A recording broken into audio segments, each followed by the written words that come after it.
Que la grâce, la paix de notre Seigneur Jésus-Christ vous soit donnée de la part de Dieu notre Père, par Jésus-Christ. Nous voulons, bien aimés dans le Seigneur, aujourd'hui parler d'un sujet qui fait couler beaucoup d'encre, qui crée beaucoup de débats, qui a déjà créé beaucoup de débats dans l'histoire de l'Église, mais surtout avec l'émancipation de la femme et toutes ces choses, cette doctrine a pris de plus en plus et prend de plus en plus de l'ampleur. Nous allons parler, mes bien-aimés dans le Seigneur, du ministère de la femme.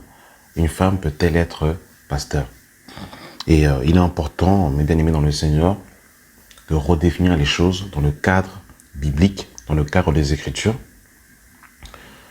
Il faut bien comprendre, avant d'écouter ce qui va être dit, que pour comprendre la parole de Dieu, telle que le Seigneur veut que nous la comprenions, il faut déjà que nous comprenions qu'il faut le renouvellement de l'intelligence. Il faut, bien aimé dans le Seigneur, être un homme de l'esprit. Quand je parle d'un homme de l'esprit, c'est un homme avec un grand H.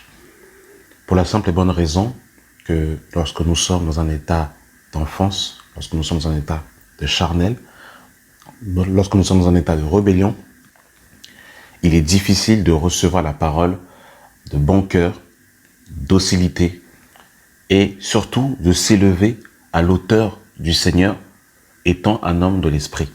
Rappelez-vous que l'apôtre Paul pourra dire aux Corinthiens, dans 1 Corinthiens 3, « Je vous ai donné du lait et non de la nourriture solide, car vous êtes encore charnel et vous ne pouvez pas la supporter maintenant. » Certains enseignements sont devenus inaudibles, inaccessibles pour certains chrétiens parce qu'ils demeurent dans un état d'enfance, parce qu'ils demeurent dans un état charnel, parce que leur pensée n'est pas renouvelée selon le Seigneur, et malheureusement leur pensée est en adéquation avec la pensée du monde, avec l'idéologie du siècle présent.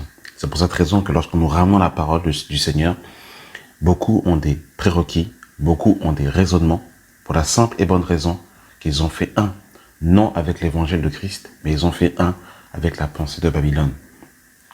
C'est un sujet qui, voilà, va certainement faire de moi un misogyne, peu importe.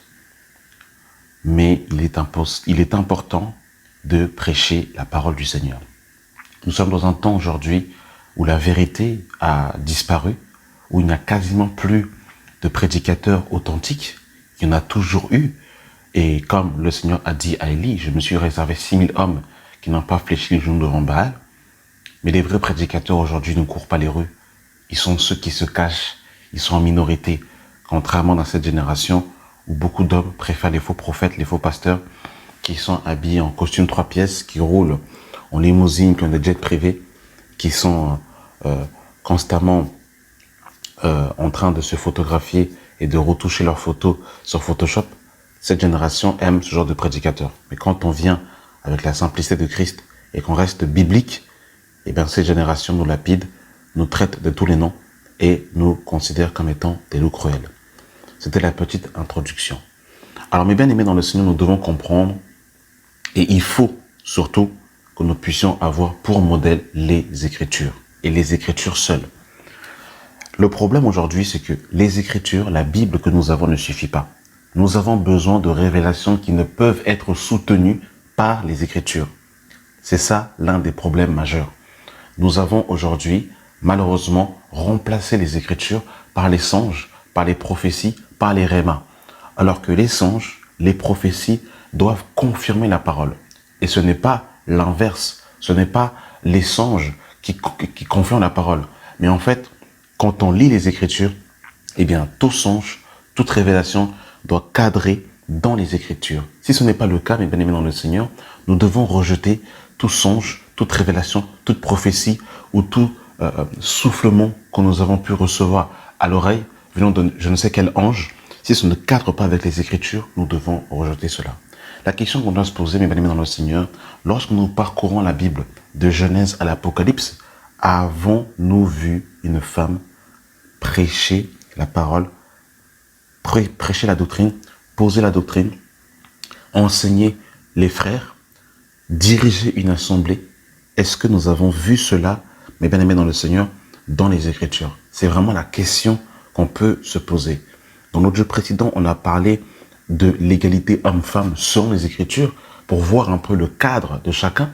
Et aujourd'hui, on veut justement eh bien, parler du ministère de la femme parce que c'est vraiment un désordre sans précédent dans nos assemblées.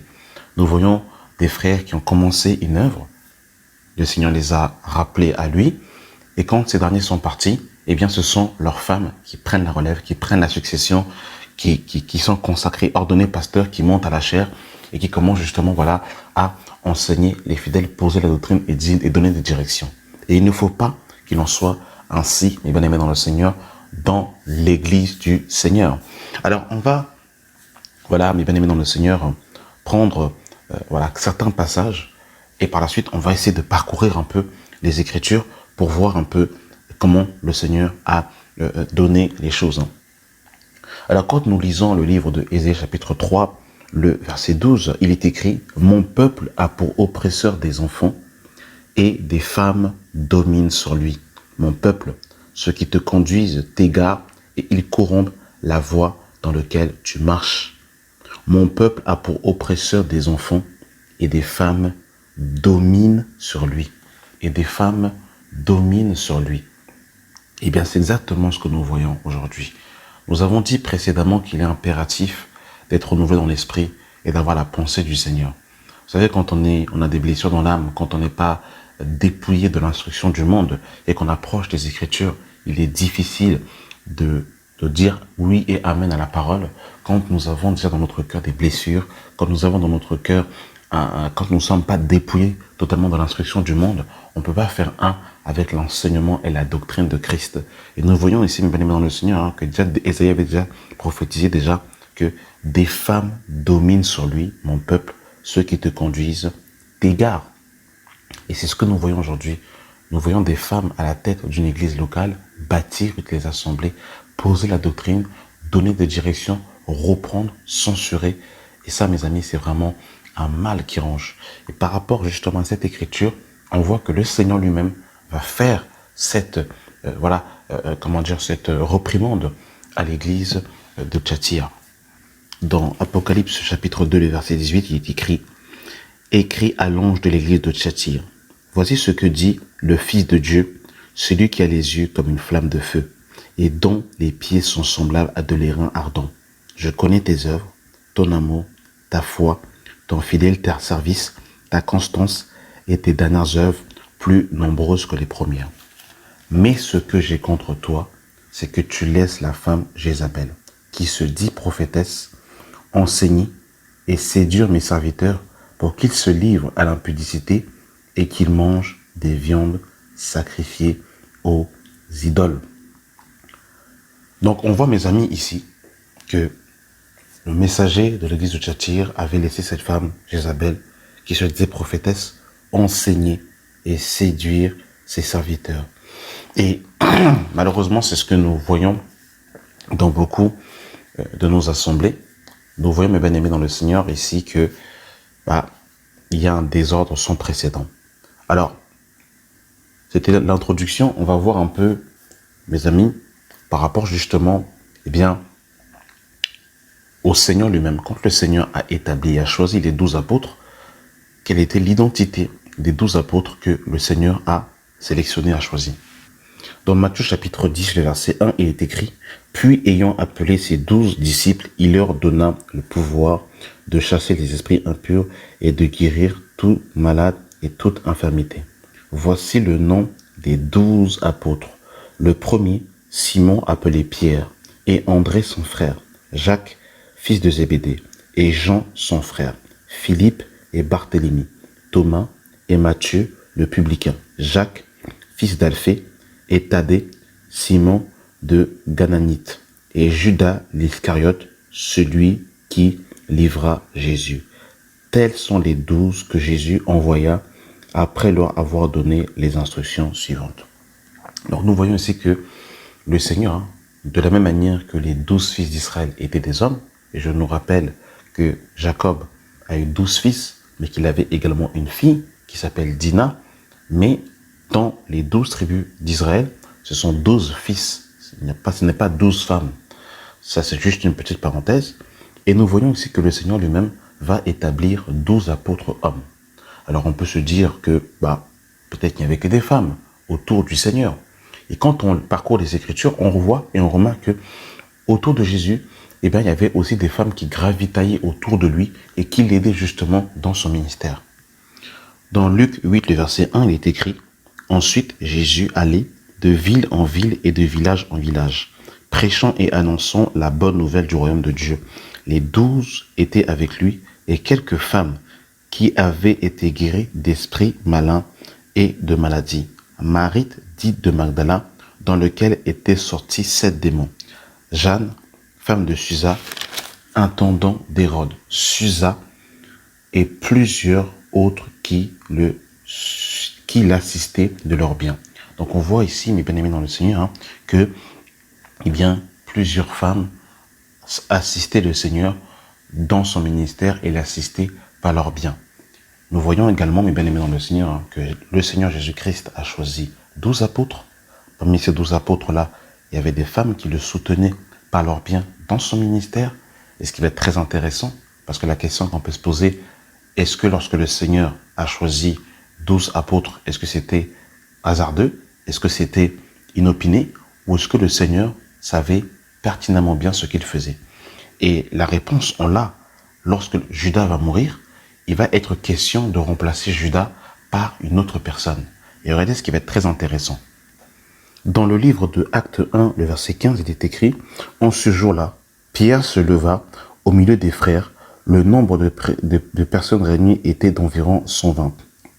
Et il dit « Hommes frères, il fallait que s'accomplisse ce que le Saint-Esprit, dont l'Écriture a annoncé d'avance par la bouche de David au sujet de Judas, qui a été le guide de ceux qui ont saisi Jésus.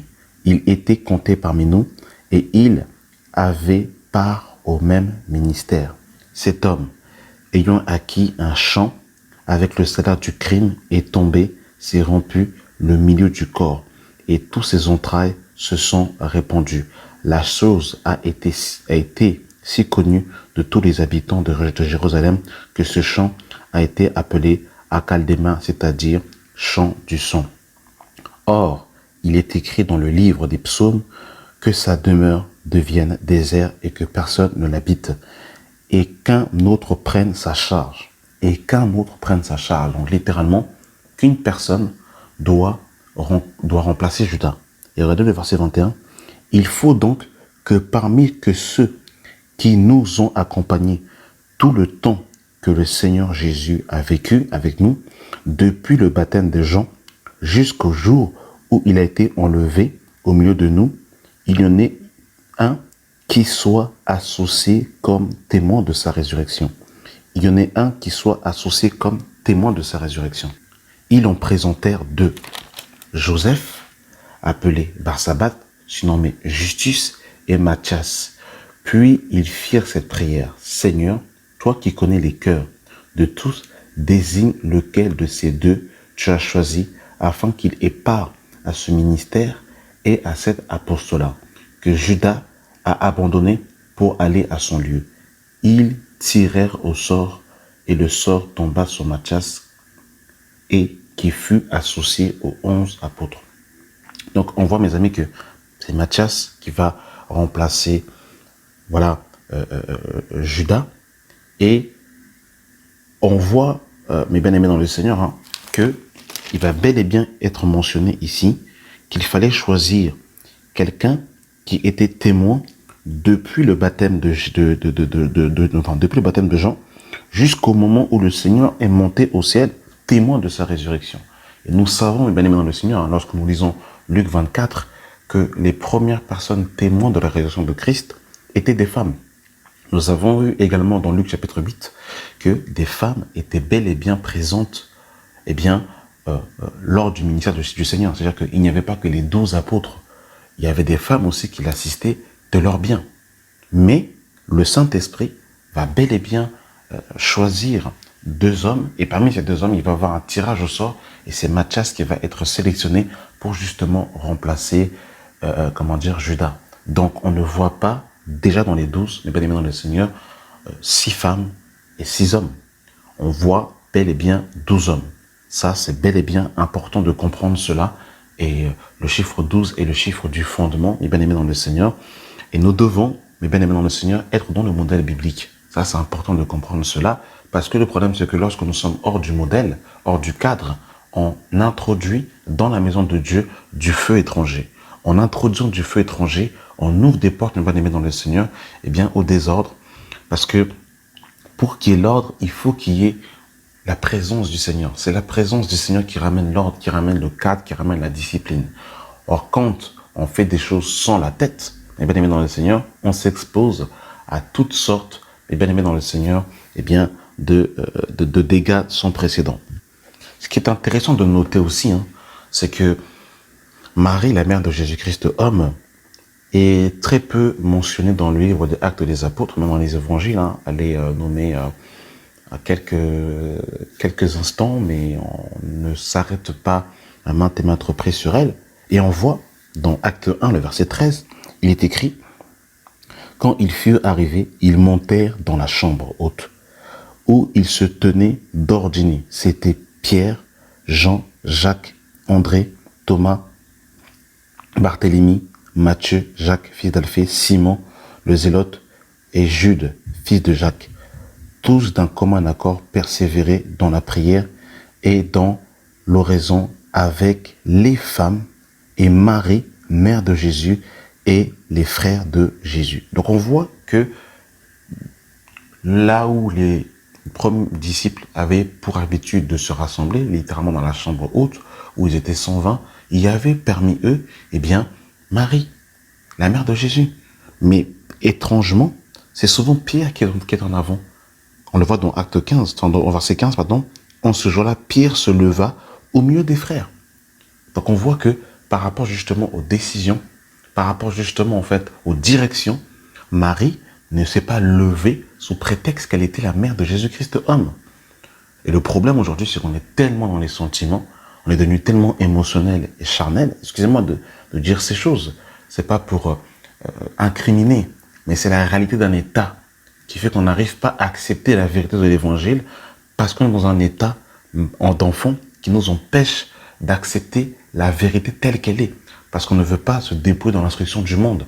Parce qu'on ne veut pas accepter la parole de Dieu telle qu'elle est. S'il y aurait des exemples, des modèles, on aurait pu effectivement avoir ambiguïté. Mais quand il n'y a pas de modèle, quand il n'y a pas d'exemple biblique et qu'on veut se tirer les cheveux par tel ou tel passage, on voit, mes bien-aimés dans le Seigneur, que c'est un manque, eh bien, d'adhésion à la vérité. Que le Seigneur nous aide. Nous sommes toujours dans le livre de Actes des Apôtres, parce que Actes des Apôtres est vraiment un livre prépondérant, important, pour vraiment être dans la trame des Écritures. Dans le livre de Actes 11, à partir du verset 22, il est écrit, donc pour revenir dans le contexte ici, Étienne va mourir, parce que les premiers chrétiens se sont rassemblés principalement à Jérusalem. Lorsqu'Étienne va mourir, il va avoir un grand bruit. Donc quand Étienne va mourir, il va avoir un grand trouble, tumulte. Et là, bien aimé dans le Seigneur, les premiers chrétiens vont commencer à se disperser ici et là. Et dans la dispersion, certains disciples sont partis à Antioche. Et là, justement, les anciens de Jérusalem vont entendre qu'il y avait un bruit, qu'il y avait justement un réveil à Antioche. Et là, ils vont décider justement d'envoyer Barnabas. Donc, acte 11, verset 22. Le bruit en parvint aux oreilles des membres de l'église de Jérusalem. Et il envoya Barnabas jusqu'à Antioche. Lorsqu'ils furent arrivés et qu'il eut vu la grâce de Dieu, il s'en réjouit et il les exhortait tous à rester d'un cœur ferme attaché au Seigneur. Donc on voit qu'ils vont envoyer Barnabas, ils ne vont pas envoyer une sœur. Alors, je précise bien, dans Romains 16, Phoébé va être envoyé, mais en tant que diaconesse. Pas dans un sens ici pour poser la doctrine et faire des disciples pour les ramener à la perfection. Ça, c'est important de spécifier cela. Et on nous dit, lorsqu'il fut arrivé et qu'il eut vu la grâce de Dieu, il s'en réjouit et il les exhorta tous à rester d'un cœur ferme attaché au Seigneur, car c'était un homme de bien, plein de Saint-Esprit et de foi. et une foule assez nombreuse se joignit au Seigneur. Barnabas se rendit ensuite à Tars pour chercher Saul, et l'ayant trouvé, il l'amena à Antioche. Pendant toute une année, ils se réunirent aux assemblées de l'Église, et ils enseignaient beaucoup de personnes. Ce fut à Antioche que pour la première fois, les disciples furent appelés chrétiens. Donc on voit en verset 26, pendant toute une année, ils se réunirent aux assemblées de l'Église et ils enseignaient beaucoup de personnes. Donc on voit ici que l'Église de Jérusalem ne va pas envoyer des sœurs, ils vont envoyer Barnabas. Barnabas va ensuite aller chercher Paul à Tars. Ils vont enseigner pendant toute une année l'Église d'Antioche. Et regardez par la suite, ce qui est très intéressant, verset 27, en ce temps-là, des prophètes, écoutez, des prophètes descendirent de Jérusalem à Antioche. L'un d'eux, nommé Agabus, se leva et annonça par l'Esprit qu'il y aurait une grande famine sur toute la terre. Elle arriva en effet sous Claude. Les disciples se résolurent d'envoyer, chacun selon leurs moyens, un secours aux frères qui habitent la Judée. Ils les firent parvenir aux anciens par les mains de Barnabas et Saul. Aux anciens par la main de Barnabas et Saul. Donc on voit, mes bien-aimés dans le Seigneur, que ceux qui étaient en avant, qui étaient au front, c'était vraiment, bien-aimés dans le Seigneur, les frères. Ça, c'est important de comprendre cela. On parle encore ici d'un disciple, d'un prophète, pardon. Ce prophète-là, c'était Agabus. On reviendra par la suite par rapport aux prophétesses. On reviendra. Regardez ici, dans le livre de Actes 13, à partir du verset 1. Il y avait dans l'église d'Antioche des prophètes et des docteurs. Écoutez, des prophètes et des docteurs. Barnabas, Siméon, appelé Niger, Lucius des Cyrènes, Manaën, qui avait été avec Hérode, le tétrarque et Saul. Pendant qu'ils servaient le Seigneur dans leur ministère et qu'ils jeûnaient, le Saint-Esprit dit, mettez-moi à part Barnabas et Saul pour l'œuvre à laquelle je les ai appelés. Donc on voit que parmi les prophètes et les docteurs, il n'y avait pas de sœurs. Il n'y avait pas de sœurs. Mais bien aimés dans le Seigneur, revenons à la parole. Nous ne faisons que simplement de lire. C'est ça qui est triste aujourd'hui, c'est que la Bible ne suffit pas pour convaincre les enfants de Dieu. Il faut les tirer les cheveux d'un chauve pour chercher des versets hors contexte, pour appuyer des doctrines qui ne se soutiennent même pas. Quand on lit Actes des Apôtres du premier chapitre jusqu'au chapitre 28, on ne voit pas, mes bien-aimés dans le Seigneur, de femmes en fait poser la doctrine. Dans le livre de Actes 14, on va voir quelque chose de très intéressant encore. C'est pour ça que Actes des Apôtres est un livre vraiment très intéressant, parce que ça nous donne justement le modèle.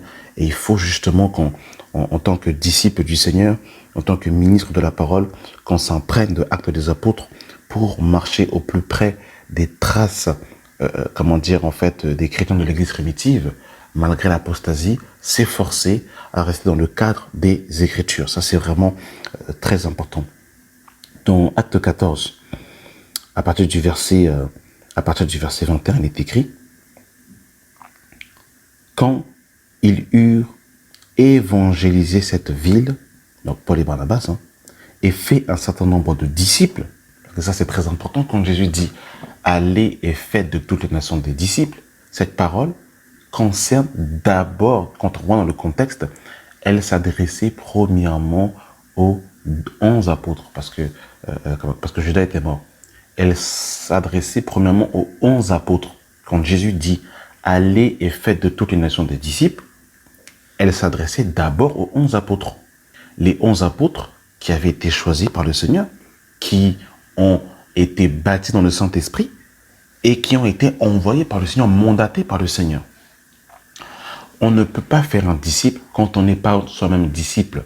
On ne peut pas amener des chrétiens à la perfection quand on n'est nous-mêmes pas dans un certain perfectionnement du Seigneur. Le problème aujourd'hui, c'est que beaucoup prennent la parole de Matthieu 28, allez et faites de toute nation des disciples, quand eux-mêmes sont des enfants, quand eux-mêmes sont des nouveaux convertis, quand eux-mêmes sont au lait. Et quand je dis ça, ce n'est pas un mépris, mais il faut accepter. Il est impératif de connaître son âge en Jésus-Christ, afin de ne pas faire ce que Dieu ne nous attend pas. On ne peut pas demander à un enfant de 3 ans de soulever un pack d'eau.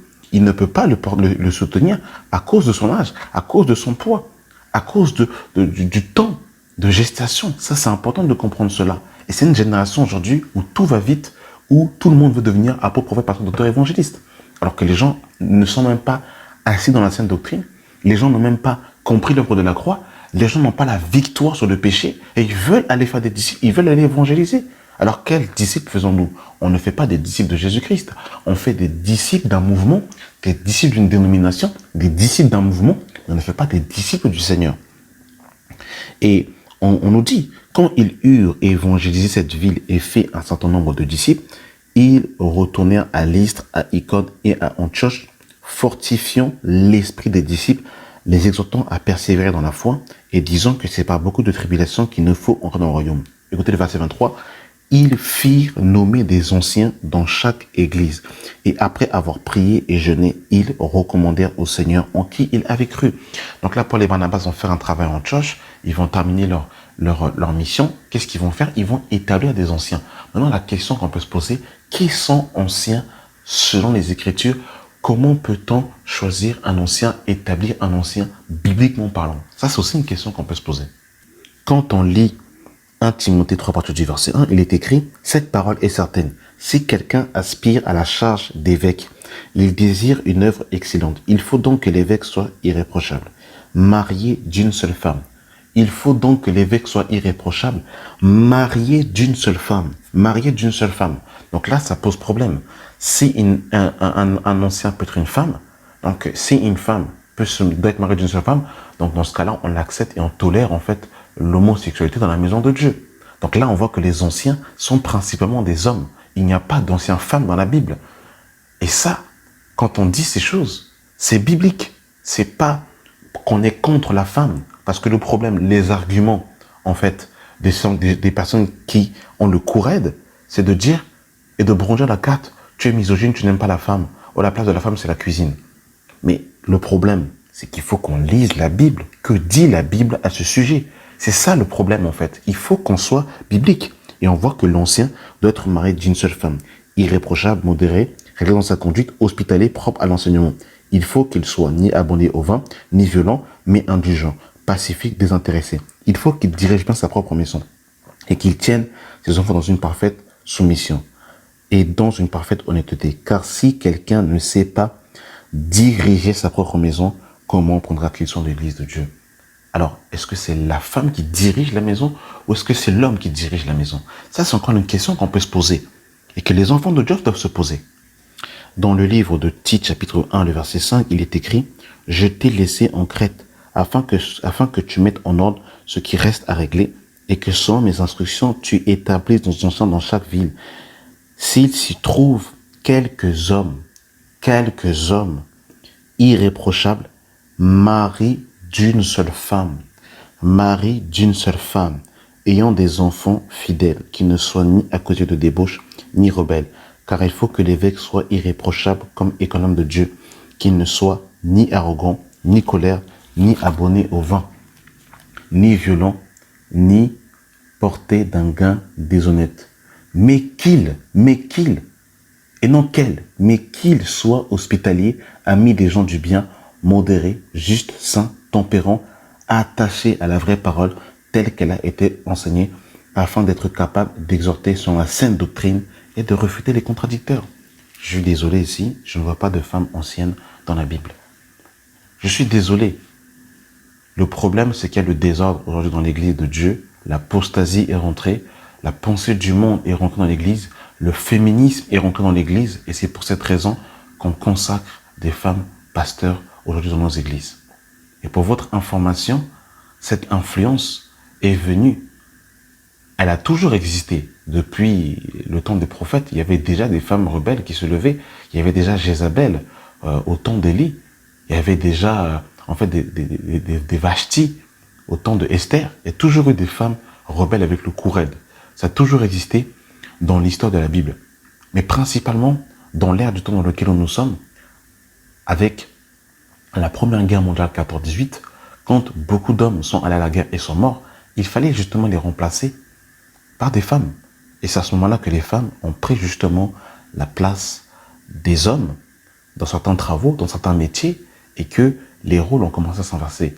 La femme a été propulsée en avant, la femme est sortie de sa cachette, et avec les 30 Glorieuses, ça a été voilà, la révolution totale. Et la femme a voulu et revendique la place de l'homme, l'égalité homme-femme, en disant, bah, toi tu gagnes ça, moi aussi je gagne ça, et je n'ai pas besoin de toi. Si tu veux partir, pars, je peux me sortir sans toi. Voilà aujourd'hui, dans l'ère du temps dans lequel on est, et cette pensée, cette idéologie est rentrée dans l'église et frappe le cœur de beaucoup de sœurs, beaucoup de frères. Ça, c'est la vérité. Et ça, bibliquement parlant, c'est le désordre, c'est le renversement du gouvernement de Dieu. Parce que Dieu est le Dieu d'ordre, Dieu est le Dieu du principe. C'est-à-dire que Dieu fait toutes choses parfaitement. Quand on regarde la nature, qu'est-ce que la Bible nous dit? La nature elle-même ne vous enseigne-t-elle pas? On voit que le soleil a sa place, la lune a sa place, les étoiles ont leur place, les océans, les mers, les rivières, les lacs ont leur place. Tout a sa place, parce que Dieu est le Dieu de l'ordre. Mais il n'y a que chez les chrétiens qui sont remplis de l'esprit que le désordre réside, où en fait la femme devient l'homme, l'homme devient la femme. C'est le paganisme total. Comme dirait Paul, quelques-uns de vous ne connaissent pas Dieu. Je le dis à votre honte. Malheureusement, c'est ce que nous vivons. Quand on revient dans le livre de Acte 15, il va encore avoir un épisode très intéressant. Dans Acte 15, à partir du verset 1, on nous dit « Quelques hommes venus de la Judée ont enseigné les frères en disant « Si vous n'êtes circoncis sans le rite de Moïse, vous ne pouvez être sauvés. » Moïse, Paul et Barnabas eurent avec eux un débat et une vive discussion. Et les frères décidèrent que Paul et Barnabas et quelqu'un des autres montent à Jérusalem vers les apôtres, écoutez, vers les apôtres et les anciens pour traiter cette question. Et regardez, quand on lit Acte 15, à partir du verset 6, il est écrit « Les apôtres et les anciens se réunirent pour traiter cette affaire. » Une grande discussion s'étant engagée. Et là encore, Pierre se leva et leur dit. Donc on voit que Pierre, c'est lui qui se lève dans Acte 1 pour en fait dire qu'il faut trouver un remplacement. Dans Acte 2, c'est encore Pierre qui est en avant. Là, on voit encore que c'est Pierre qui va se lever. Donc on voit, mes amis, qu'il y a de l'ordre dans la maison de Dieu. On n'a pas dit ici à Marie, bon Marie, tu as quand même porté le Seigneur 9 mois dans le ventre quand même, tu es sa maman, tu es quand même légitime. Il faut l'ordre dans la maison de Dieu, bien aimé le Seigneur. Et on voit que ce sont les anciens, nous l'avons démontré bibliquement parlant que les anciens étaient des hommes, et les apôtres, on a vu que les 12 apôtres étaient des hommes. On a vu bibliquement parlant encore que les 12 apôtres étaient des hommes. Quand Judas est mort, c'est Matthias qui a pris sa place. C'était des hommes. Il n'y a pas de femmes. Mes amis, je ne suis pas en train de dire que la femme n'a pas de son rôle à jouer dans l'église de Dieu. C'est pas ce que je dis. Il ne faut pas me faire dire ce que je n'ai pas dit. Je suis pas en train de dire que la femme, on lui met du sparadrap, elle reste dans son coin, en train de couper des pommes de terre et de faire en fait à manger. C'est pas ce que je suis en train de dire. Quoique, dans la Bible, nous voyons aussi que la femme sage bâtit sa maison et elle est censée l'envoyer de ses propres mains. Ça, c'est encore un autre sujet. Mais ici, on voit, mes amis, que il faut être biblique. Il faut aimer la vérité. Il faut se dépouiller de l'instruction du monde. Il faut sortir de l'Égypte. Il faut embrasser la culture du royaume. Mes amis, les apôtres étaient des hommes. Et on a vu aussi, bibliquement parlant, que les anciens sont des hommes jusqu'à preuve du contraire. Et ce sont eux qui vont trancher, prendre des décisions. Donc, en d'autres termes, bien aimé dans le Seigneur, dans l'église primitive, il n'y avait pas de femmes qui donnaient des directives dans l'église primitive pour dire on fait ci, on fait ça, on fait comme ça, on fait comme ci. C'était les apôtres et les anciens qui donnaient des directions, qui tranchaient dans certaines situations, dans certains cas compliqués. C'était les apôtres, bien aimés dans le Seigneur. Il faut être biblique. Il faut revenir à la vérité. Il faut que l'état charnel nous quitte et qu'on soit des hommes spirituels qui avons adhéré à la pensée du Seigneur. Dans Acte 15, toujours le verset 24, il est écrit « Ayant appris que quelques hommes partis de chez nous et auxquels nous avons donné aucun ordre vous ont troublés par leur discours et ont ébranlé vos âmes en disant qu'il faut être circoncis et garder la loi. Nous avons jugé à propos, après nous être réunis tous ensemble, de choisir des délégués et de vous les envoyer avec nos bien-aimés Barnabas et Paul, ces hommes qui ont exposé leur vie pour le nom de notre Seigneur Jésus-Christ. Nous avons donc envoyé Jude et Silas, qui vous annonceront de leur bouche les mêmes choses. Et regardez, verset 32. Paul et Silas, qui étaient eux-mêmes prophètes, les exhortèrent et les fortifièrent par plusieurs discours. Donc on voit encore, on a vu Agabus, on a vu Jude, on a vu Silas qui étaient prophètes. Paul et Barnabas étaient, Paul et Barnabas étaient apôtres. Donc on voit, mes amis, Agabus prophète, Jude, Silas prophète, Paul, Barnabas apôtres. Vous avez vu, mes amis, que même on voit pas dans l'église, et ça c'est vrai, hein, on parle aussi des frères, des sœurs, on voit pas dans l'église des disciples qui ne sont pas à la charge de l'enseignement se balader comme ça, aller de lieu en lieu, dénoncer les choses, casser les choses. Même ça, c'est le désordre. On voit pas ça dans la Bible. On voit pas des disciples se balader, en fait, être comme des ministres. On sait pas s'ils sont ministres, s'ils sont pas ministres, s'ils sont établis, s'ils sont pas établis. En fait, ils font les mêmes choses, en fait, que des ministres. On voit pas ça dans la Bible. Ça, c'est aussi un désordre, mes amis, en fait. C'est aussi un désordre. C'était les lettres qui circulaient, mais c'était pas les disciples qui se baladaient comme des lettres, de gauche à droite, comme ça. On est dans une génération de confusion totale, qui ne veut pas de l'ordre du Seigneur. Donc, quand on voit toutes ces choses, mes amis, selon, la trame biblique, nous ne voyons pas de femmes apôtres, prophètes, pasteurs, docteurs, évangélistes. Quand nous lisons Éphésiens 4, le verset 11, que le Seigneur a fait des dons aux hommes, il a donné les uns comme apôtres, les autres comme docteurs, prophètes, pasteurs, docteurs, évangélistes. Ce sont des mots masculins. Il n'y a pas apôtresse, il n'y a pas pastoresse, il n'y a pas prophétesse, il n'y a pas doctoresse. Il n'y a pas tout cela. Vous allez certainement me dire que Philippe avait 4 filles vierges qui étaient prophétesses. Et effectivement, nous voyons cela dans le livre de Actes 21 à partir du verset 8. Il est écrit: nous partîmes le lendemain et nous arrivâmes à Césarée. Et étant entrés dans la maison de Philippe, l'évangéliste, qui était l'un des 7, nous logèrent chez lui. Il avait 4 filles vierges qui prophétisaient. Alors là, c'est très intéressant. Parce que ici, Philippe avait 4 filles vierges qui prophétisaient. Et la nuance qu'il faut mettre, et la confusion qu'il y a aussi à ce sujet, c'est qu'il y a une différence entre prophétiser et être prophète. C'est 2 choses diamétralement opposées. Un frère peut prophétiser, ça ne fait pas de lui un prophète. Ça, il faut bien le comprendre. On peut être saisi par le Seigneur de prophétiser dans un moment T, bien spécifique, bien défini par le Seigneur, mais on ne voit pas, mais bien aimé dans le Seigneur, il ne suffit pas de prophétiser pour être automatiquement prophète. C'est comme évangéliste. Je ne sais pas parce que j'ai évangélisé une fois dans la rue, que j'ai parlé de Jésus une fois à quelqu'un, que ça fait de moi un évangéliste. Il y a une différence entre le ministère, celui qui est prophète, celui qui est évangéliste, et celui qui va ponctuellement, dans un instant T, dans un court instant, être utilisé par Dieu pour évangéliser dans un métro ou dans une ruelle.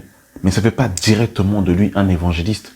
Ou ça ne fait pas directement de quelqu'un qui a prophétisé une fois un prophète. Et c'est ça justement le mal qui ronge aujourd'hui dans nos assemblées, en fait. C'est qu'aujourd'hui, il y a une confusion totale généralisée à ce sujet-là. C'est que ici, les filles de Philippe prophétisaient. Ça ne faisait pas d'elles directement des prophétesses. Quand je parle de prophétesse, c'est dans un sens, dans le ministère de la parole. Parce qu'il faut bien qu'on comprenne que si une sœur est dans les 5 ministères de la parole, ça veut dire que il faut qu'elle... En fait, il faut bien qu'on comprenne que être ministre, c'est quoi bibliquement parlant. Parce que quand nous lisons Éphésiens 4 à partir du verset 11, il est écrit: et il a donné les uns comme apôtres, les autres comme prophètes, les autres comme évangélistes, les autres comme pasteurs et docteurs pour le perfectionnement des saints en vue de l'œuvre du ministère et de l'édification du corps de Christ, jusqu'à ce que nous soyons tous parvenus à l'unité de la foi, à la connaissance du Fils de Dieu, à l'état d'homme fait, à la mesure de la stature parfaite de Christ, afin que nous ne soyons plus des enfants flottants et emportés à tout vent de doctrine, et par la tromperie des hommes, par la ruse, par le moyen de séduction, mais que professons la vérité dans la charité, nous professons la vérité dans la charité. Nous croissons à tous égards à celui qui est le chef Christ.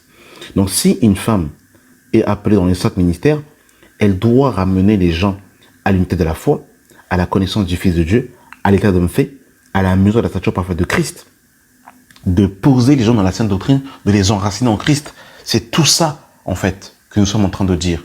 Donc, tout ça, ça passe par le perfectionnement des saints, ça passe par redresser, censurer, reprendre, corriger, instruire dans la sainte doctrine. C'est ça qu'on est en train de dire, en fait, si on dit qu'une femme, en fait, peut prêcher. Parce que prêcher, c'est juste la partie visible de l'iceberg. Mais en vérité, il y a tout un autre aspect qui n'est pas visible et qui est là, qui est bien présent. Et c'est ça aussi qu'il faut faire. C'est trancher, prendre des directions. C'est donner des directions. C'est donner des directions, donner des ordres. Fais pas ci, fais ça. Comme Paul pouvait dire à Silas. Comme Paul, pardon, pouvait dire à Timothée, à Tite, je t'ai envoyé à Crète. Quand il disait à Timothée, prends mon manteau, fais ci, fais comme ça. C'est tout ça aussi.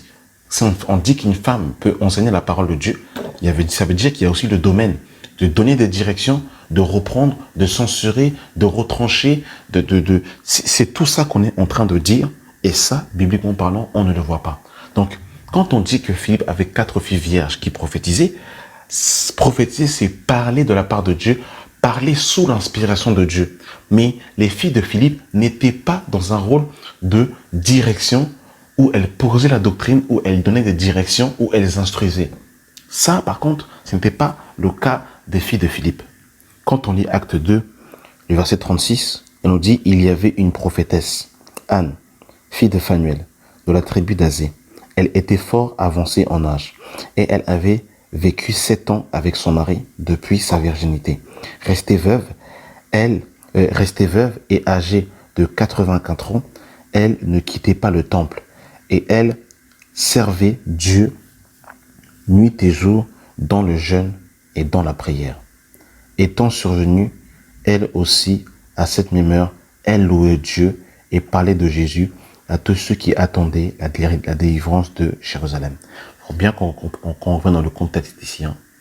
Là, il est très important de contextualiser les versets pour ne pas les faire sortir hors de leur contexte. Là, nous sommes dans le temps sous la loi. Jésus n'est pas encore venu. D'accord? Et elle est de la tribu d'Azé.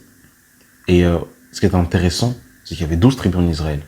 Et nous savons que la tribu qui avait reçu justement, eh bien, le rôle d'enseigner le peuple, le rôle justement, eh bien, de prêtre, eh bien, c'était les Lévites qui avaient été choisis par le Seigneur.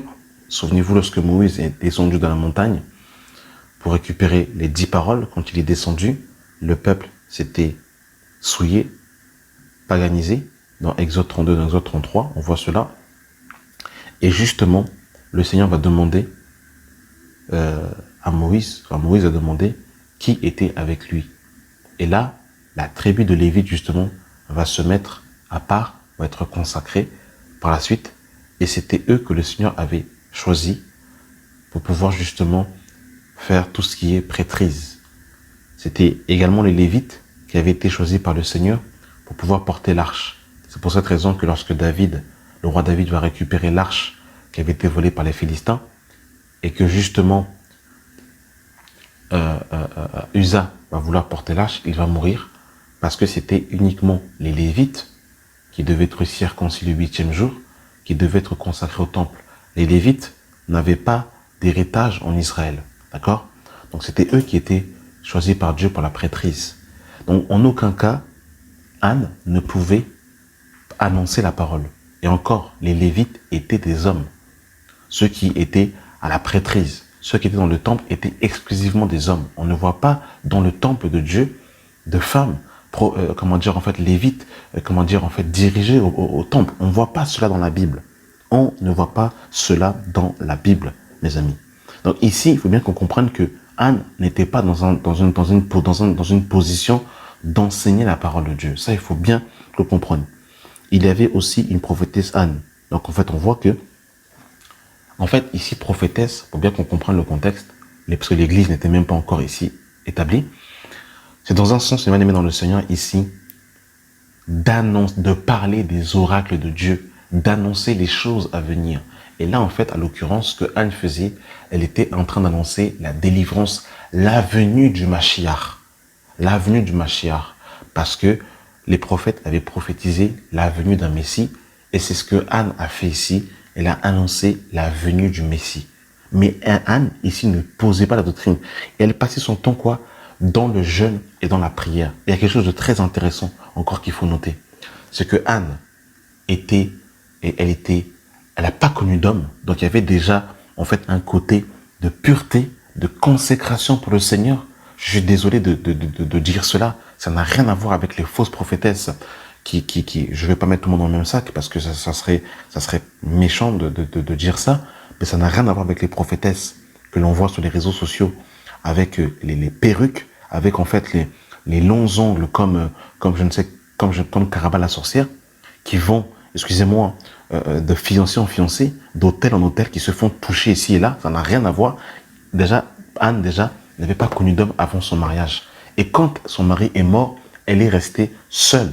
Donc elle n'était pas dans la volupté, dans la oisiveté, en train en fait justement de chercher des câlins, de chercher en fait à se faire toucher son corps. Ça, il faut bien quand même le spécifier.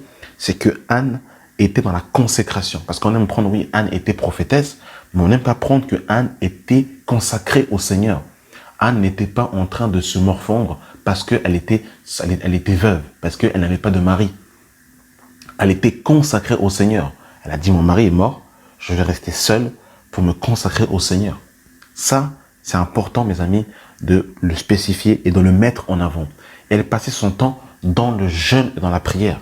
Donc, elle ne passait pas encore son temps à commander sur Uber Eats, mes amis. Elle ne passait pas son temps à être dans les restaurants en train de nous manger de toutes les sauces bizarres. Ça, c'est important de comprendre cela parce que c'est aussi un mode de vie, un cadre de vie que malheureusement, on ne dit pas, on ne met pas en avant.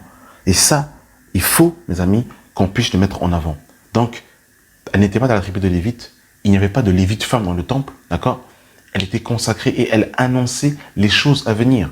Donc, ne prenons pas l'exemple de Anne pour justifier le fait qu'une femme peut enseigner la parole de Dieu. C'est tordre les Écritures à sa guise, à sa cause.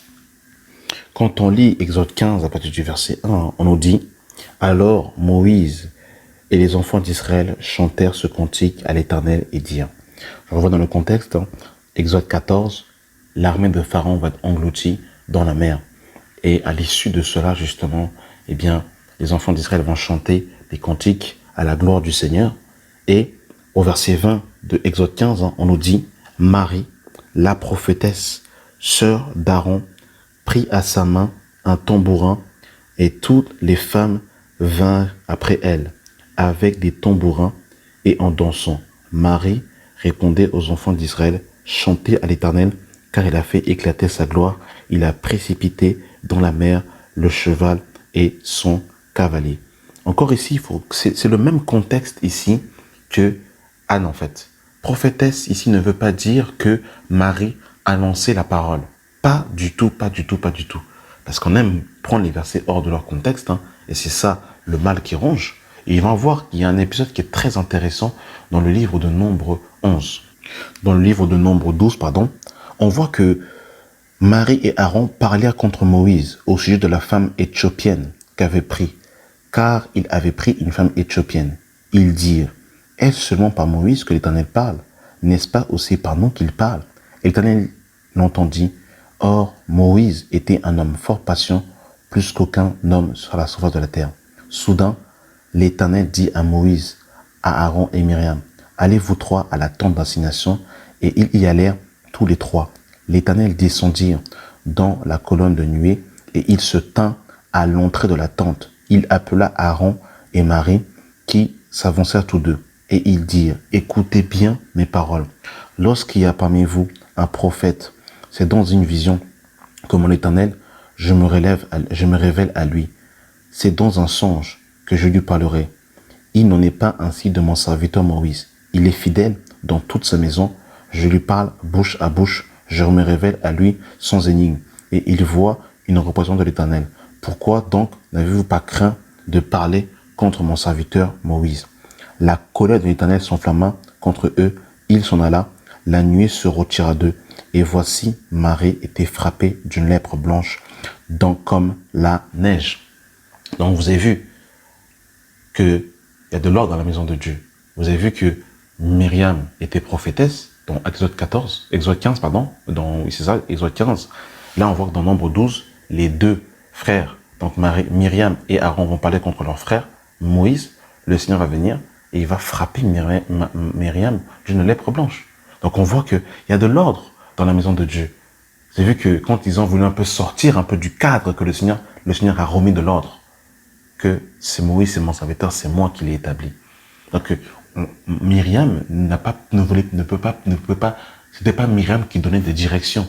Ce n'était pas, et d'ailleurs à toutes les fois que Dieu s'est révélé, il a appelé Aaron et Moïse, mais il n'appelait pas Myriam. Donc vous avez vu qu'on ne peut pas encore prendre l'exemple encore de Myriam, encore pour dire que Myriam était prophétesse, pour établir des femmes prophétesses. C'est sortir les choses de leur contexte. Quand on lit l'histoire de Déborah dans Juge 4, alors ça c'est vraiment le passage que tous les chrétiennes pastoresses aiment prendre, la pauvre Déborah.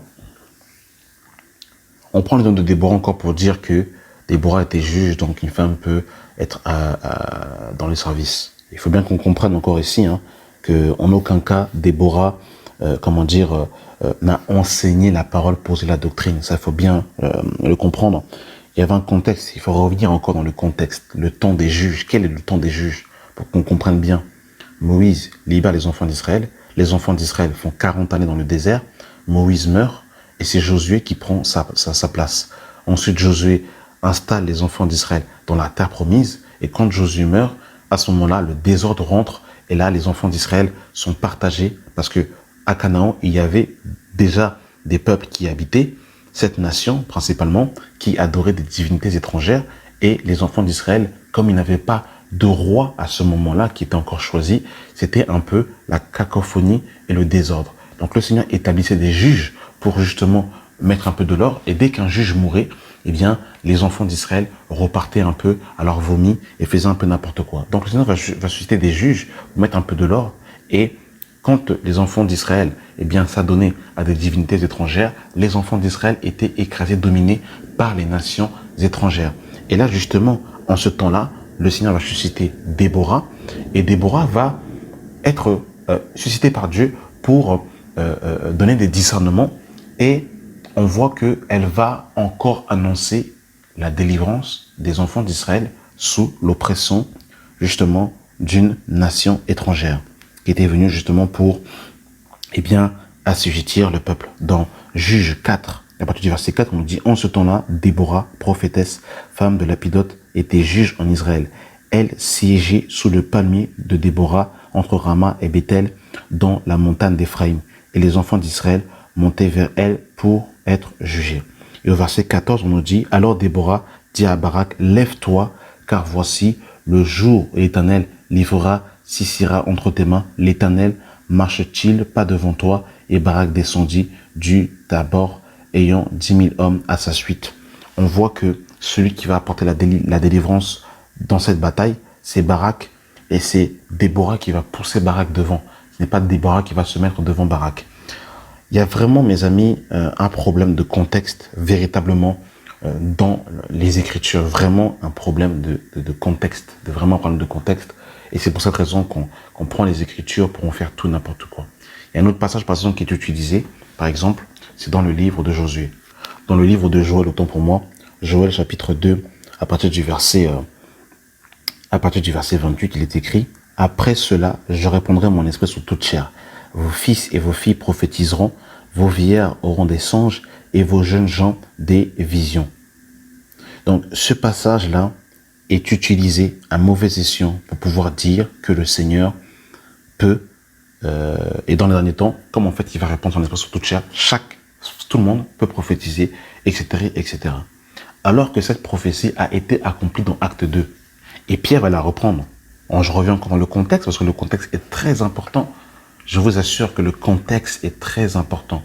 Avant, il n'y avait pas de chapitre, il n'y avait pas de verset. C'est important de comprendre le contexte dans lequel le passage est écrit pour pouvoir bien l'interpréter. Parce que si un passage est mal interprété, eh bien, ça crée un désordre.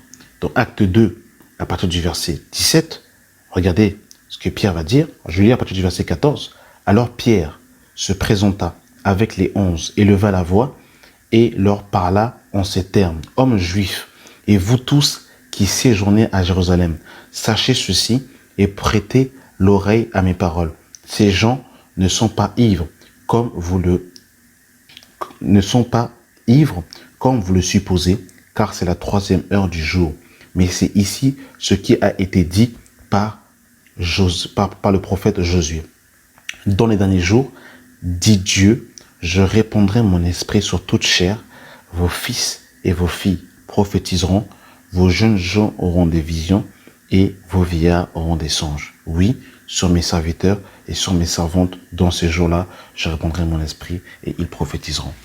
Donc en fait, ce que Joël avait dit, cette parole s'est accomplie dans Actes des Apôtres. Ça ne veut pas dire que nous sommes pas dans le dernier temps, ça ne veut pas dire que Dieu ne déverse pas encore son esprit, mais il faut comprendre que déjà, l'esprit de Dieu, sous la loi, tout le monde n'avait pas accès au Saint-Esprit.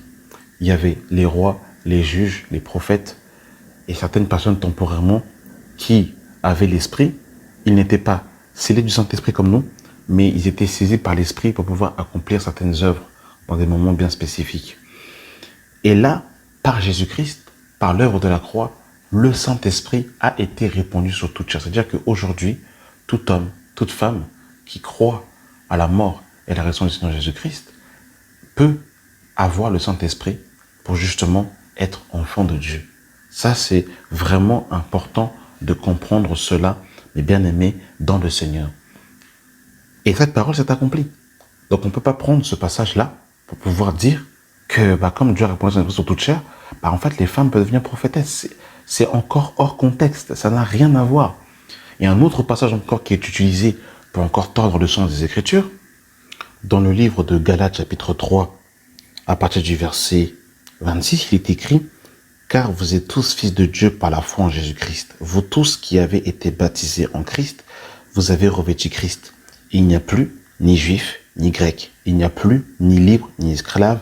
Il n'y a plus ni homme, ni femme, car tous vous êtes un en Jésus-Christ. » Et il donne la réponse par la suite, le verset 29. « Si vous êtes à Christ, vous êtes donc la postérité d'Abraham, héritier sur la promesse. » On comprend, mes bien-aimés dans le Seigneur, ici que c'est tout simplement, ici, le fait d'avoir le Saint-Esprit et que toute personne, par la foi en Jésus-Christ, peut recevoir l'Esprit. En recevant l'Esprit, il devient enfant d'Abraham par la foi. Et ça, il n'y a plus ni homme, ni femme, ni juif, ni grec, ni libre, ni esclave, ni riche, ni pauvre. Tous sont sur le même pied d'égalité par l'œuvre de la croix. En recevant le Saint-Esprit, ils sont greffés au corps de Christ. Mais ici, il n'est pas question du ministère. Ici, il est question du corps de Christ. Et Paul va reprendre cette parole dans le livre de 1 Corinthiens chapitre 12. Dans 1 Corinthiens 12, le verset 13, il est écrit « Nous avons tous en effet été baptisés dans un seul esprit pour former un seul corps, soit juif, soit grec, soit esclave, soit libre. Nous avons tous été abreuvés d'un seul esprit. » En fait, il est question du baptême du Saint-Esprit qui nous greffe au corps de Christ. Juif, grec, homme, femme. C'est pour ça qu'on dit il n'y a plus ni homme ni femme. Et pourtant, le même Paul qui dit il n'y a plus ni homme ni femme, il dit femmes, soyez soumises à vos maris, maris aimez vos femmes. Donc il y a quand même une distinction. Donc vous avez vu que c'est la confusion totale, confusion généralisée. C'est pour ça vraiment qu'il faut de l'ordre dans la maison de Dieu. Il faut que le Seigneur justement, remette de l'ordre dans la maison. Parce que c'est la confusion généralisée.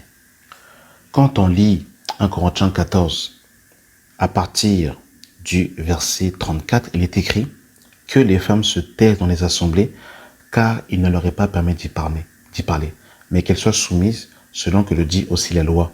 Si elles veulent s'instruire sur quelque chose, qu'elles interrogent leur mari à la maison. Et là, Paul, quand il dit ça, parce que Paul est aussi traité de misogyne, qui n'aime pas la femme, Paul ici n'est pas en train de tirer cette information de son chapeau. Il dit, comme le dit aussi la loi. Alors, où est-ce qu'on peut trouver justement dans la loi, cette recommandation? On la trouve directement dans le jardin d'Éden, dans le livre de Genèse chapitre 3. Dans Genèse 3, quand l'homme et la femme vont tomber, qu'est-ce que Dieu va dire comment dire en fait, à la femme? Dans Genèse 3, le verset 16, il va dire, il dit à la femme, j'augmenterai la souffrance de tes douleurs, tu enfanteras avec douleur et tes désirs se porteront vers ton mari, mais il dominera sur toi. Tes désirs se porteront vers ton mari, mais il dominera sur toi. Donc on voit déjà l'aspect de la grossesse, c'est-à-dire en fait l'aspect de porter justement, eh bien, comment dire, l'éducation familiale, de la responsabilité des enfants, la maison. On voit ça déjà directement. Et ensuite on dit, tes désirs se porteront vers ton mari et lui, il dominera sur toi, ou encore en d'autres termes, il te gouvernera. Il te gouvernera.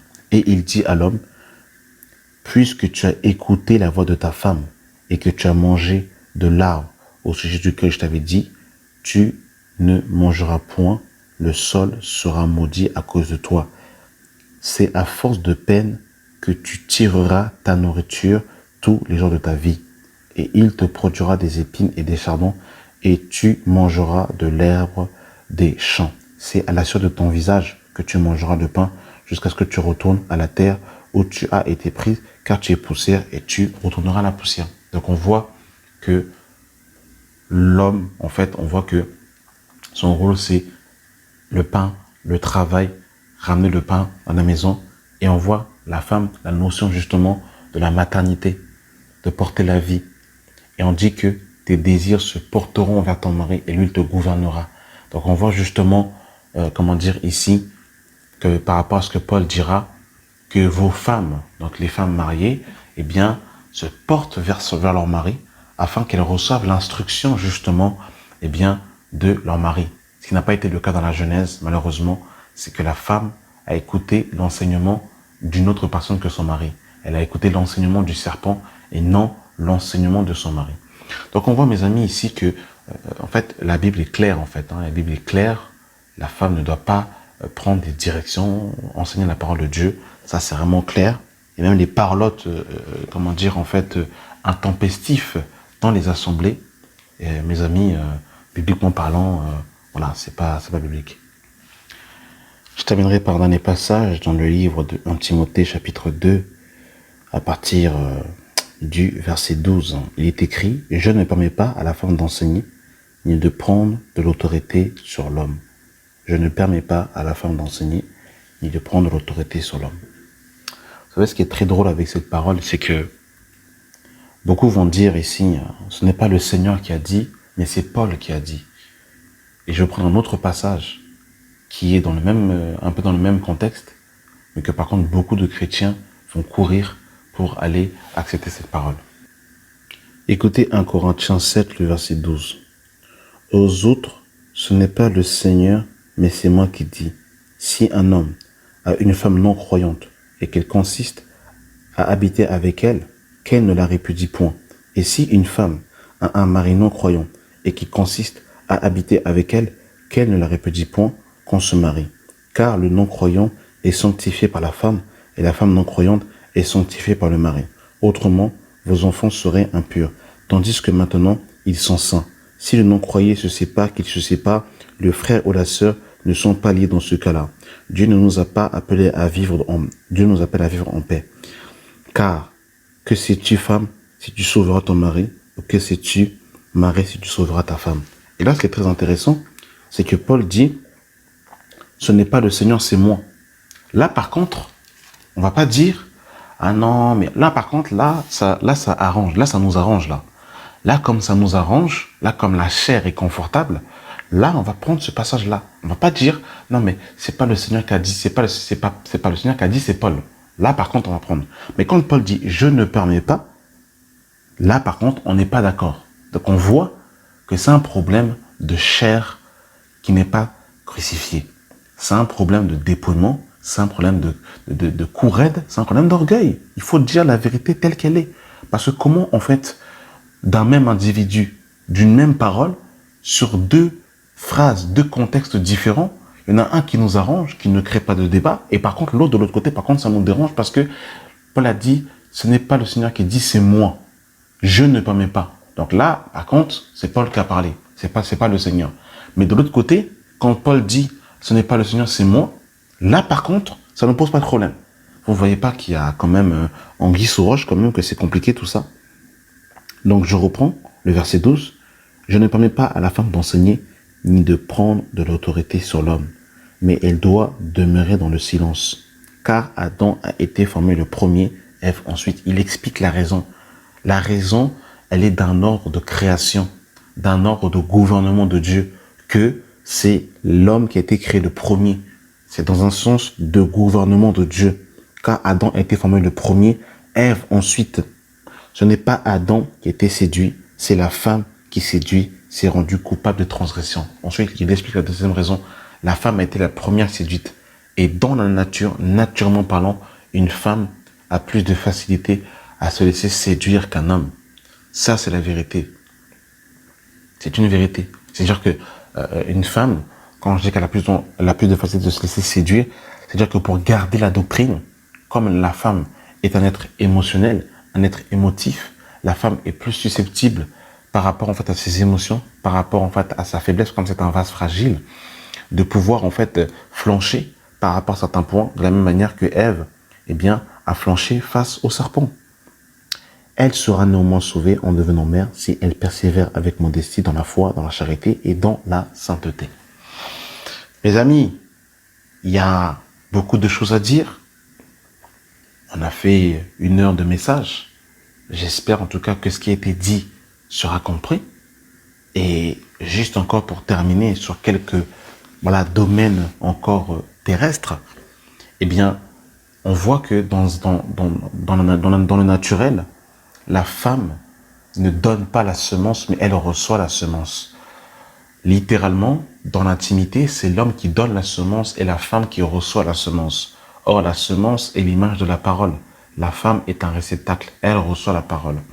Mais elle ne donne pas la parole.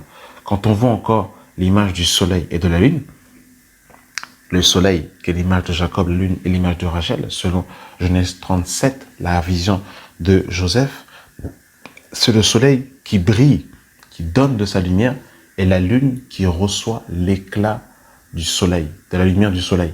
Elle va tout simplement refléter comme un miroir la lumière qu'elle reçoit du soleil. Mais ce n'est pas elle qui va justement donner. Donc en fait, elle est l'image et la gloire de l'homme. Parce que l'homme est la gloire de Dieu et la femme est la gloire de l'homme. La femme reçoit l'éclat de son mari, comme nous recevons l'éclat que nous avons reçu de Christ. Quand on regarde encore Marie, aimez vos femmes, on voit que, comme Christ a mis l'Église, c'est l'homme qui enseigne la femme et l'Église qui est soumise à Christ. L'Église ne peut pas enseigner Jésus. Quand on voit le coq et la poule, c'est le coq qui chante le matin le lever du soleil, et non la poule qui chante le lever du soleil. Le lever du soleil qui est l'image de Christ, le soleil de justice, le soleil levant. Amen. Vraiment que Dieu nous dépouille, que Dieu nous détache des traditions, des doctrines des hommes. Merci d'avoir pris le temps d'écouter cet audio, que la grâce et la paix soient avec vous au nom de Jésus. Amen.